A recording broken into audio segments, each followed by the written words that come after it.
आणि ह्या 10 वर्ष आपलं पूर्ण होईल आणि आपल्याला चांगलं प्रतिसाद मिळालेलं आहे. राणी श्रद्धाराजेंना, भारतीय जनता पार्टीनं आणि आपले चांगले 20 उमेदवार त्यांना चांगलं प्रतिसाद मिळालेले आहे. तर थोडे गोष्टी अपूर्ण राहिले होते, तर म्हणून मी म्हटलं की ह्या इलेक्शनच्या निमित्तानं संपूर्ण आपल्याला करायला येईल.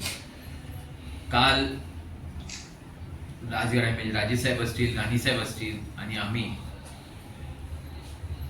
थोडं केसरकर बाईंचं आपण भाषण ऐकलं आणि मला खरंच दुःख येतो की एक बाजूनी केसरकर साहेब आमचे जवळचे, आम्ही त्यांना एक आदर्श व्यक्ती बघतात आणि कुठेतरी चांगले आमचे मार्गदर्शक बघतो आणि कुठेतरी आम्ही पुढे जाऊन त्यांच्यासोबत काम करायची इच्छा पण आहे आपल्याला.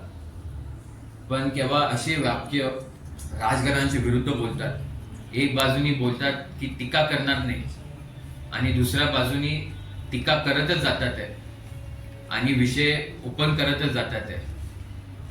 तर ते खूप चुकीची गोष्टी आहे आणि मला वाटतंय की एवढं राजकारणासाठी इथपर्यंत पोचणं आणि ते पण कोणतरी गोष्टी आपल्याला लोकांना चुकीचं सांगणं, काय खोटं सांगणं, त्यांच्या शब्दामध्ये बदल करून इथलं शब्द तिथं घालून चुकीचे विषय लोकांपर्यंत पोहोचणं आणि लोकांना कन्फ्यूज स्टेटमध्ये ठेवणं, ते मला वाटतं योग्य नाही आहे.